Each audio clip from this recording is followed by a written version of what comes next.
Madam, I would like to start by extending my heartfelt condolences to all those families who lost young children of their homes. I feel their pain, especially of all those mothers like you and me, and like everybody in this house, whoever is a parent who realizes what a child goes through every time they're in his exam. We see that throughout their school and college lives, and as mothers we realize the pressure that our children are under. That pressure is just for a few months when it is in school or in college, but when a NEET exam happens, there are children who live miles away from home for many months and many years, missing out on all the joys of life. They miss their families, they miss their weddings, they miss their festivals, they miss everything. But they study with this determination that if I pass that exam, I will get that future. And they work day and night, they toil day and night. And when that future is wiped out because of a paper leak, the child goes through such an emotional turmoil that some of them cannot face another day and they give up their lives. So I start with condoling with all those families, whether in 2024 or 2026, and anybody else who has lost their child due to a paper leak, because that failure is not of the child, that failure is not of the parent, that failure is of the system and of the government that failed them. Let's be very clear about that. The paper leak is the government's responsibility to ensure that there is no leak. There is nothing that the student can do about it. So it is the system that failed them. And while I'll condole that, I also salute all those thousands of children who came out in a dharna to protest against the systematic failure and woke up not just the government, but I think each one of us, that this democracy is alive, the youth is alive, and they will not stand for this kind of systematic failure anymore. But while I welcome this bill, very good that you have increased whatever you have increased, whether the jail term or the fines or put up a task force.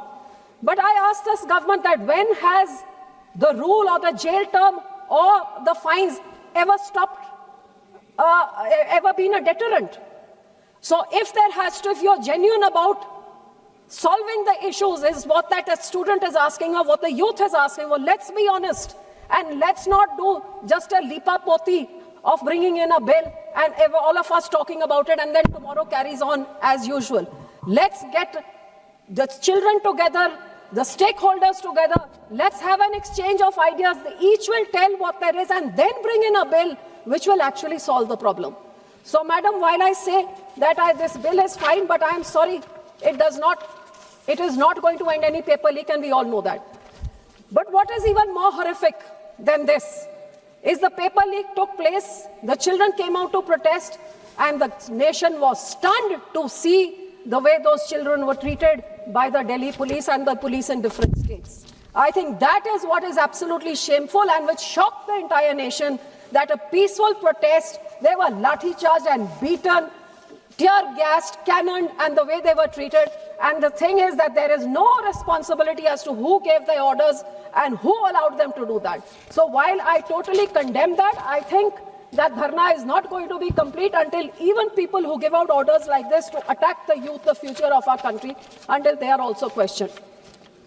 Madam, I would also like to thank the Gurdwara Bangla Sahib and Gurdwara Rakabganj Sahib, जिन्होंने अपने गुरुओं के आदेश पे पहरा देते हुए उन बच्चों को पनाह दी, उनको खाने को दिया, उनको रहने को दिया, उनका गेट बंद करके वो जो स्थान गुरुओं की सोच है कि मासूम और मजलूमों की रक्षा, वहां पे उनको रक्षा का एक स्थान दिया।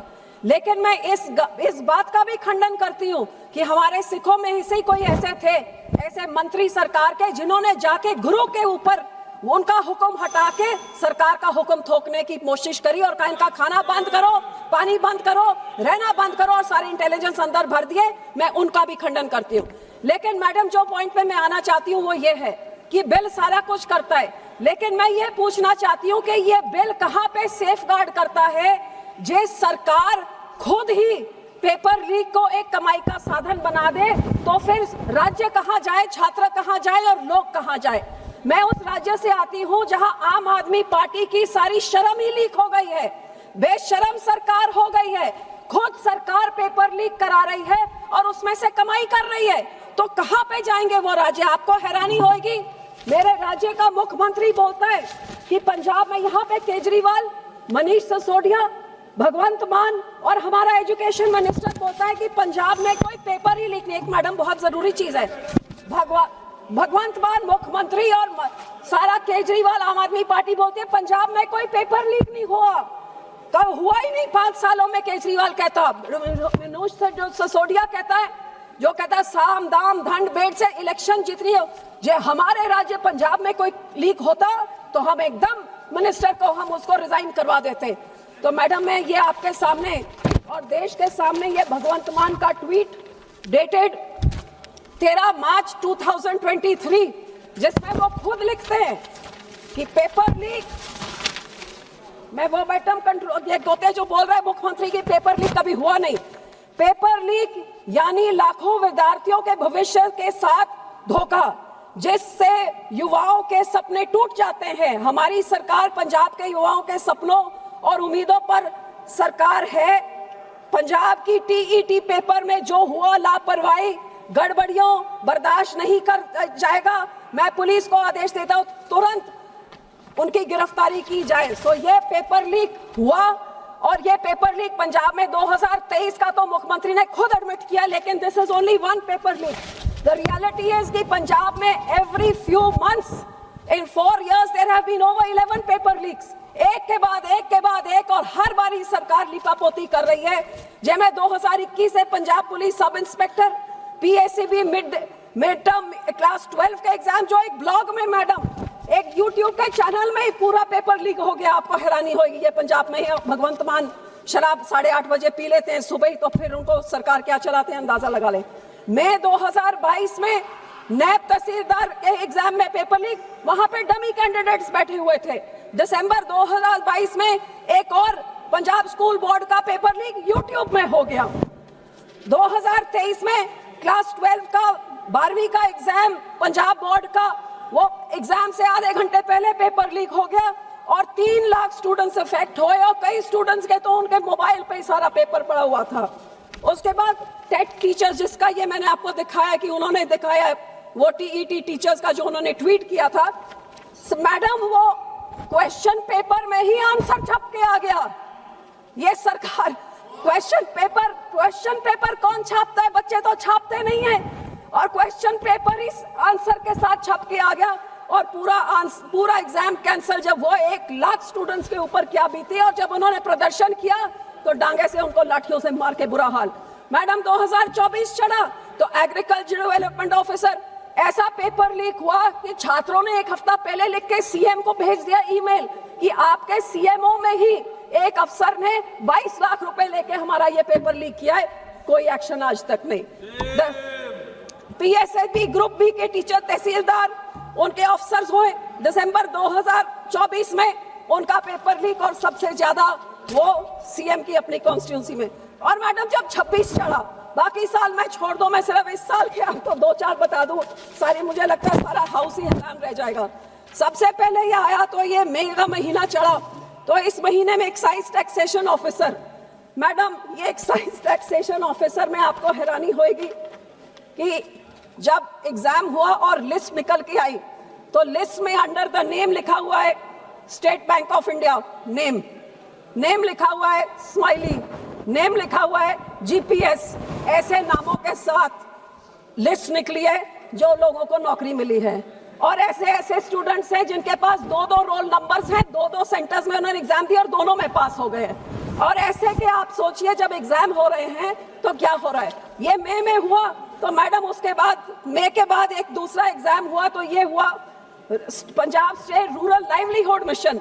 आपको हैरानी होगी कि 100 मार्क्स का पेपर था, 70 रिटर्न था और 30 नंबर देने थे interview experience qualification. Madam list चढ़ जाती है, उसमें कोई साइन नहीं है, कोई अथॉरिटी नहीं है, कोई स्टैंप नहीं, भाई किसने ये पेपर उसमें मेरिटोरियस स्टूडेंट का लिखा है, और इतना जबरदस्त घोटाला उसमें हुआ कि हाई कोर्ट ने बोला, गिवन ऑर्डर्स, हमारे अदालत ने स्ट्रिक्चर्स पास किए, all pro proceedings will be strictly held in the chamber of the जज। हाई कोर्ट को भरोसा नहीं, दे taken position of all record. और मैडम बाकी सब छोड़िए, जो सबसे पहले यहाँ पे जिन्होंने आके बोला कि हम डिसमिस कर देंगे, जो हमारे ये मनीष सिसोदिया केजरीवाल ने जब ये बोल रहे थे, उसी दिन पंजाब में Baba Farid university of health sciences में इतना बड़ा पेपर लीक फार्मासिस्ट का हुआ। और उस फार्मासिस्ट में अब आप देखिए, ये सरकार एक पेपर लीक को अपने आप को बचाने के लिए उसको चीटिंग में कैसे कन्वर्ट कर रही है। सिर्फ 2 minute madam, I am ending. Paper leak हुआ, वहां पे बच्चे पकड़े गए जिनके कानों में डिवाइस था, वो हियरिंग वाला डिवाइस था, और एक छोटा सा मोबाइल फोन था।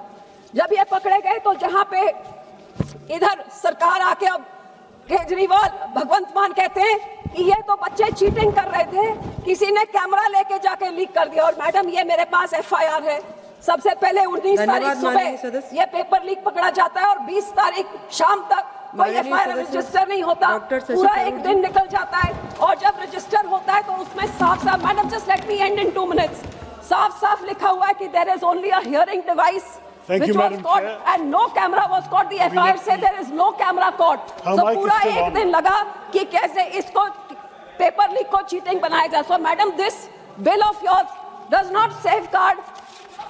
Oh yeah. Stop. You can stop.